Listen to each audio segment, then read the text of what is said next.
شروع اللہ کا نام لے کر جو بڑا مہربان نہایت رحم والا ہے۔ لوگو اپنے پروردگار سے ڈرو کہ قیامت کا زلزلہ ایک حادثہ عظیم ہے۔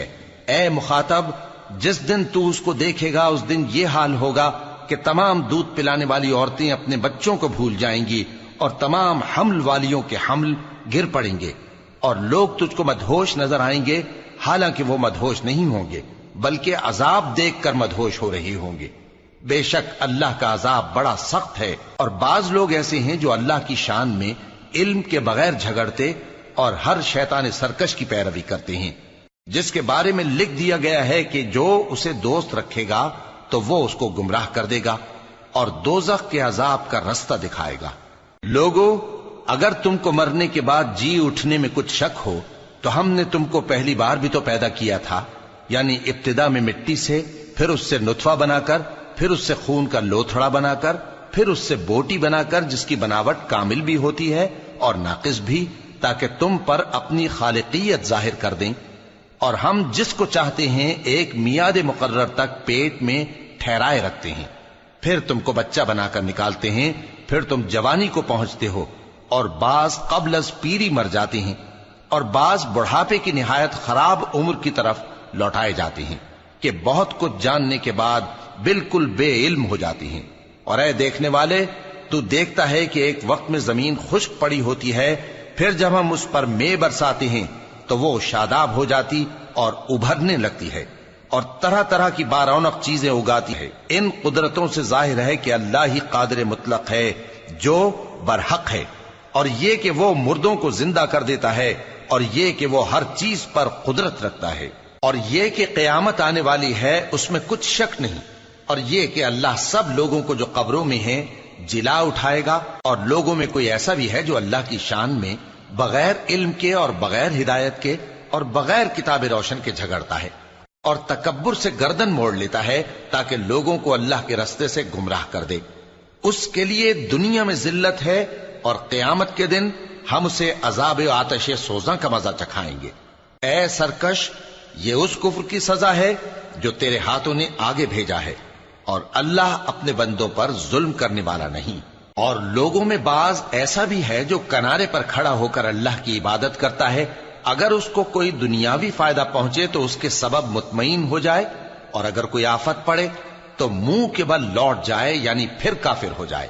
اس نے دنیا میں بھی نقصان اٹھایا اور آخرت میں بھی، یہی تو صاف نقصان ہے۔ یہ اللہ کے سوا ایسی چیز کو پکارتا ہے جو نہ اسے نقصان پہنچائے اور نہ فائدہ دے سکے، یہی تو پرلے درجے کی گمراہی ہے۔ بلکہ ایسے شخص کو پکارتا ہے جس کا نقصان فائدے سے زیادہ قریب ہے۔ ایسا دوست بھی برا اور ایسا ساتھی بھی برا۔ جو لوگ ایمان لائے اور عمل نیک کرتے رہے، اللہ ان کو بہشتوں میں داخل کرے گا جن کے نیچے نہریں بہ رہی ہیں۔ کچھ شک نہیں کہ اللہ جو چاہتا ہے کرتا ہے۔ جو شخص یہ گمان کرتا ہو کہ اللہ اس کو دنیا اور آخرت میں مدد نہیں دے گا، تو اس کو چاہیے کہ اوپر کی طرف یعنی اپنے گھر کی چھت میں ایک رسی باندھے، پھر اس سے اپنا گلا گھونٹ لے، پھر دیکھے کہ آیا یہ تدبیر اس کے غصے کو دور کر دیتی ہے۔ اور اسی طرح ہم نے اس قرآن کو اتارا جس کی تمام باتیں کھلی ہوئی ہیں، اور یہ یاد رکھو کہ اللہ جس کو چاہتا ہے ہدایت دیتا ہے۔ جو لوگ مومن یعنی مسلمان ہیں اور جو یہودی ہیں اور ستارہ پرست اور عیسائی اور مجوسی اور مشرک، اللہ ان سب میں قیامت کے دن فیصلہ کر دے گا۔ بے شک اللہ ہر چیز سے باخبر ہے۔ کیا تم نے نہیں دیکھا کہ جو مخلوق آسمانوں میں ہے اور جو زمین میں ہے، اور سورج اور چاند اور ستارے اور پہاڑ اور درخت اور چوپائے اور بہت سے انسان اللہ کو سجدہ کرتے ہیں، اور بہت سے ایسے ہیں جن پر عذاب ثابت ہو چکا ہے، اور جس شخص کو اللہ ذلیل کرے اس کو کوئی عزت دینے والا نہیں۔ بے شک اللہ جو چاہتا ہے کرتا ہے۔ یہ دو فریق ایک دوسرے کے دشمن اپنے پروردگار کے بارے میں جھگڑتے ہیں، تو جو کافر ہیں ان کے لیے آگ کے کپڑے قطع کیے جائیں گے اور ان کے سروں پر جلتا ہوا پانی ڈالا جائے گا، اس سے ان کے پیٹ کے اندر کی چیزیں اور کھالیں گل جائیں گی، اور ان کے مارنے کے لیے لوہے کے ہتھوڑے ہوں گے۔ جب وہ چاہیں گے کہ اس رنج و تکلیف کی وجہ سے دوزخ سے نکل جائیں تو پھر اسی میں لوٹا دیے جائیں گے، اور کہا جائے گا کہ جلنے کے عذاب کا مزہ چکھتے رہو۔ جو لوگ ایمان لائے اور عمل نیک کرتے رہے، اللہ ان کو بہشتوں میں داخل کرے گا جن کے تلے نہریں بہ رہی ہیں، وہاں ان کو سونے کے کنگن پہنائے جائیں گے اور موتی، اور وہاں ان کا لباس ریشمی ہوگا، اور ان کو اچھی بات کی طرف رہنمائی کی گئی اور خوبیوں والے مالک کی راہ بتائی گئی۔ جو لوگ کافر ہیں اور لوگوں کو اللہ کے رستے سے اور مسجد حرام سے، جسے ہم نے لوگوں کے لیے یکساں عبادت گاہ بنایا ہے، روکتے ہیں، خواہ وہ وہاں کے رہنے والے ہوں یا باہر سے آنے والے، اور جو اس میں شرارت سے کجروی و کفر کرنا چاہے تو اس کو ہم درد دینے والے عذاب کا مزہ چکھائیں گے۔ اور ایک وقت تھا جب ہم نے ابراہیم کو خانہ کعبہ کا مقام بتا دیا اور ارشاد فرمایا کہ میرے ساتھ کسی چیز کو شریک نہ کیجو، اور طواف کرنے والوں اور قیام کرنے والوں اور رکوع کرنے والوں اور سجدہ کرنے والوں کے لیے میرے گھر کو صاف رکھا کرنا، اور لوگوں میں حج کے لیے اعلان کر دو کہ تمہاری طرف پیدل اور دبلے دبلے اونٹوں پر جو دور دراز رستوں سے چلے آتے ہوں سوار ہو کر چلے آئیں، تاکہ اپنے فائدے کے کاموں کے لیے حاضر ہوں۔ اور قربانی کے ایام معلوم میں مویشی چوپایوں کے ذبح کے وقت جو اللہ نے ان کو دیے ہیں ان پر اللہ کا نام لیں۔ اب اس میں سے تم خود بھی کھاؤ اور خستہ حال ضرورت مند کو بھی کھلاؤ۔ پھر چاہیے کہ لوگ اپنا میل کچیل دور کریں اور منتیں پوری کریں اور اس قدیم گھر یعنی بیت اللہ کا طواف کریں، یہ ہمارا حکم ہے۔ اور جو شخص ادب کی چیزوں کی جو اللہ نے مقرر کی ہیں تعظیم کرے تو یہ اس کے پروردگار کے نزدیک اس کے حق میں بہتر ہے۔ اور تمہارے لیے مویشی حلال کر دیے گئے ہیں سوائے ان کے جو تمہیں پڑھ کر سنائے جاتے ہیں، تو بتوں کی پلیدی سے بچو اور جھوٹی بات سے پرہیز کرو، صرف ایک اللہ کے ہو کر اور اس کے ساتھ شریک نہ ٹھہرا کر۔ اور جو شخص کسی کو اللہ کے ساتھ شریک مقرر کرے تو وہ گویا ایسا ہے جیسے آسمان سے گر پڑے، پھر اس کو پرندے اچک لے جائیں یا ہوا کسی دور کی جگہ اڑا کر پھینک دے۔ یہ ہمارا حکم ہے۔ اور جو شخص ادب کی چیزوں کی جو اللہ نے مقرر کی ہیں تعظیم کرے تو یہ کام دلوں کی پرہیزگاری سے ہے۔ ان میں ایک وقت مقرر تک تمہارے لیے فائدے ہیں، پھر ان کو اس قدیم گھر یعنی بیت اللہ تک پہنچنا اور ذبح ہونا ہے۔ اور ہم نے ہر ایک امت کے لیے قربانی کا طریق مقرر کر دیا ہے تاکہ جو مویشی چوپائے اللہ نے ان کو دیے ہیں ان کے ذبح کرنے کے وقت ان پر اللہ کا نام لیں۔ سو تمہارا معبود ایک ہی ہے، تو اسی کے فرما بردار ہو جاؤ اور عاجزی کرنے والوں کو خوشخبری سنا دو۔ یہ وہ لوگ ہیں کہ جب اللہ کا نام لیا جاتا ہے تو ان کے دل ڈر جاتے ہیں، اور جب ان پر مصیبت پڑتی ہے تو صبر کرتے ہیں، اور نماز آداب سے پڑھتے ہیں، اور جو مال ہم نے ان کو عطا فرمایا ہے اس میں سے نیک کاموں میں خرچ کرتے ہیں۔ اور قربانی کے اونٹوں کو بھی ہم نے تمہارے لیے اللہ کے شعائر مقرر کیا ہے، ان میں تمہارے لیے فائدے ہیں، تو قربانی کرنے کے وقت قطار باندھ کر ان پر اللہ کا نام لو، پھر جب پہلو کے بل گر پڑیں تو ان میں سے کھاؤ، اور قناعت سے بیٹھ رہنے والوں اور سوال کرنے والوں کو بھی کھلاؤ۔ اس طرح ہم نے ان کو تمہارے زیر فرمان کر دیا ہے تاکہ تم شکر کرو۔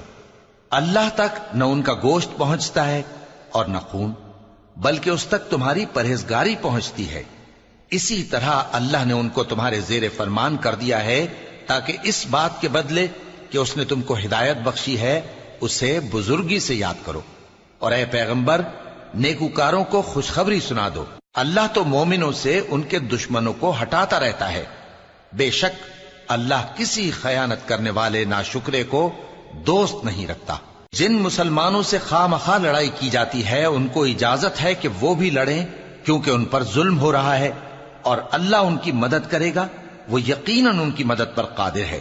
یہ وہ لوگ ہیں کہ اپنے گھروں سے ناحق نکال دیے گئے، انہوں نے کچھ قصور نہیں کیا، ہاں یہ کہتے ہیں کہ ہمارا پروردگار اللہ ہے۔ اور اگر اللہ لوگوں کو ایک دوسرے سے نہ ہٹاتا رہتا تو خانقاہیں اور گرجے اور یہودیوں کے عبادت خانے اور مسلمانوں کی مسجدیں جن میں اللہ کا کثرت سے ذکر کیا جاتا ہے گرائی جا چکی ہوتی۔ اور جو شخص اللہ کی مدد کرتا ہے اللہ اس کی ضرور مدد کرتا ہے، بے شک اللہ توانا ہے، غالب ہے۔ یہ وہ لوگ ہیں کہ اگر ہم ان کو ملک میں حکومت دے دیں تو نماز قائم کریں اور زکوٰۃ ادا کریں اور نیک کام کرنے کا حکم دیں اور برے کاموں سے منع کریں، اور سب کاموں کا انجام اللہ ہی کے اختیار میں ہے۔ اور اگر یہ لوگ تم کو جھٹلاتے ہیں تو ان سے پہلے نوح کی قوم اور عاد اور سمود کی قومیں بھی اپنے پیغمبروں کو جھٹلا چکی ہیں، اور قوم ابراہیم اور قوم لوط بھی، اور مدین کے رہنے والے بھی، اور موسیٰ بھی تو جھٹلائے جا چکے ہیں۔ لیکن میں کافروں کو مہلت دیتا رہا، پھر میں نے ان کو پکڑ لیا، تو دیکھ لو کہ میرا عذاب کیسا سخت تھا۔ چنانچہ بہت سی بستیاں ہیں کہ ہم نے ان کو تباہ کر ڈالا کہ وہ نافرمان تھیں، سو وہ اپنی چھتوں کے بل گری پڑی ہیں، اور بہت سے کنویں بیکار اور بہت سے مضبوط محل ویران پڑے ہیں۔ سو کیا ان لوگوں نے ملک میں سیر نہیں کی تاکہ ان کے دل ایسے ہوتے کہ ان سے سمجھ سکتے، اور کان ایسے ہوتے کہ ان سے سن سکتے؟ بات یہ ہے کہ آنکھیں اندھی نہیں ہوتی، بلکہ دل جو سینوں میں ہیں وہ اندھے ہو جاتے ہیں۔ اور یہ لوگ تم سے عذاب کے لیے جلدی کر رہے ہیں، اور اللہ اپنے وعدے کے خلاف ہرگز نہیں کرے گا۔ اور بے شک تمہارے پروردگار کے نزدیک ایک روز تمہارے حساب کی روح سے 1000 برس کے برابر ہے۔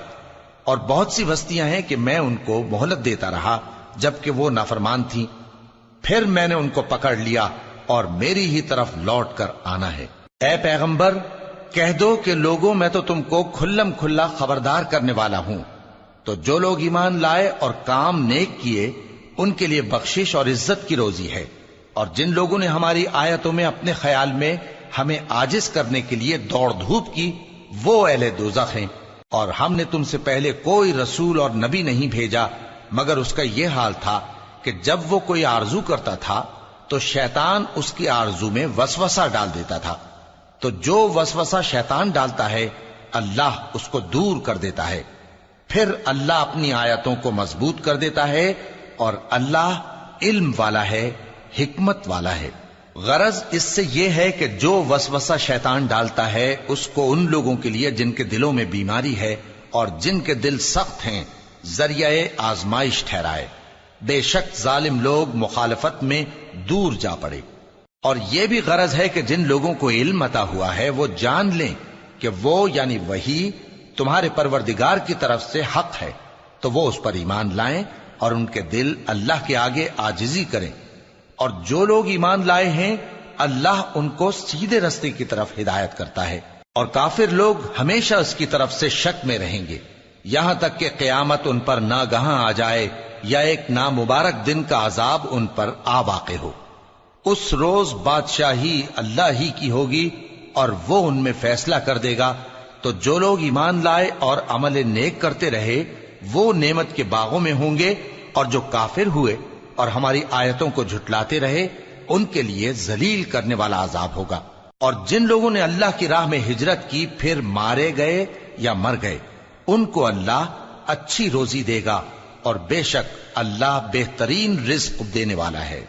وہ ان کو ایسے مقام میں داخل کرے گا جسے وہ پسند کریں گے، اور اللہ تو جاننے والا ہے، بردبار ہے۔ یہ بات اللہ کے ہاں ٹھہر چکی ہے، اور جو شخص کسی کو اتنی ہی ایذا دے جتنی ایذا اس کو دی گئی، پھر اس شخص پر زیادتی کی جائے تو اللہ اس کی مدد کرے گا۔ بے شک اللہ معاف کرنے والا ہے، بخشنے والا ہے۔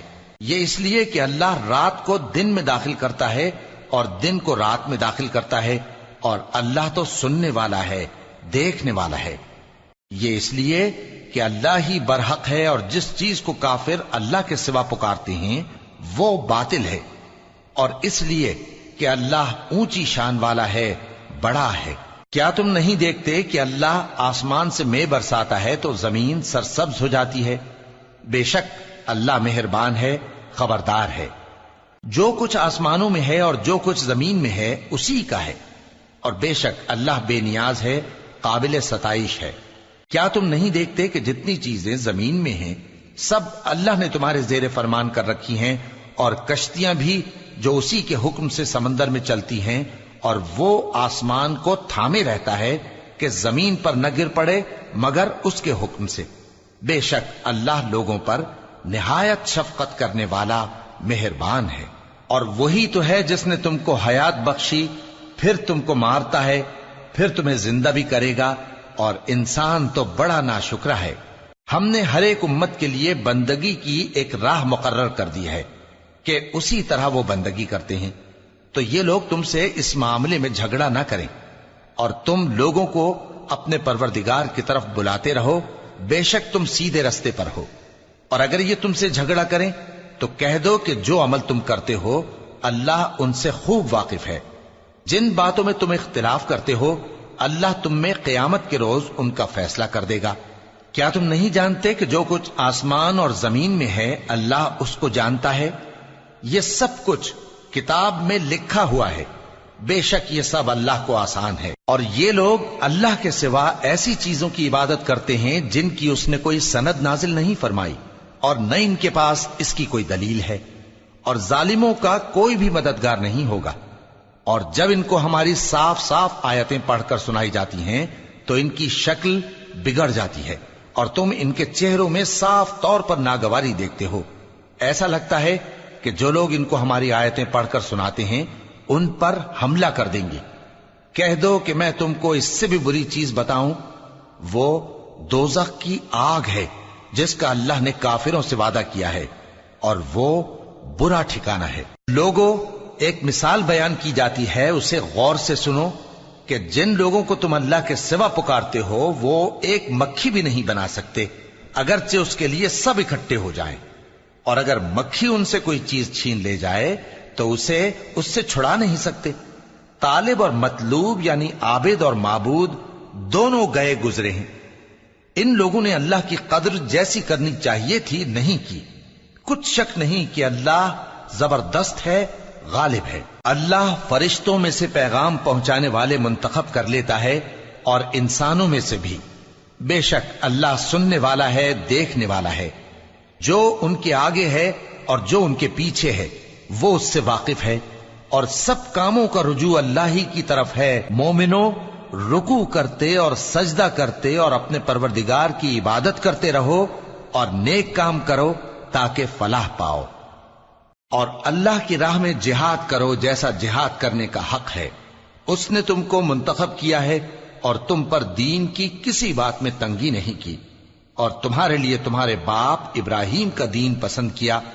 اسی اللہ نے پہلے یعنی پہلی کتابوں میں تمہارا نام مسلم رکھا تھا، اور اس کتاب میں بھی وہی نام رکھا ہے۔ تو جہاد کرو تاکہ پیغمبر تمہارے بارے میں گواہ ہوں اور تم لوگوں کے مقابلے میں گواہ رہو۔ سو مسلمانوں، نماز قائم کرو اور زکوٰۃ دو اور اللہ کے دین کی رسی کو پکڑے رہو، وہی تمہارا دوست ہے۔ سو وہ کیا خوب دوست ہے اور کیا خوب مددگار ہے۔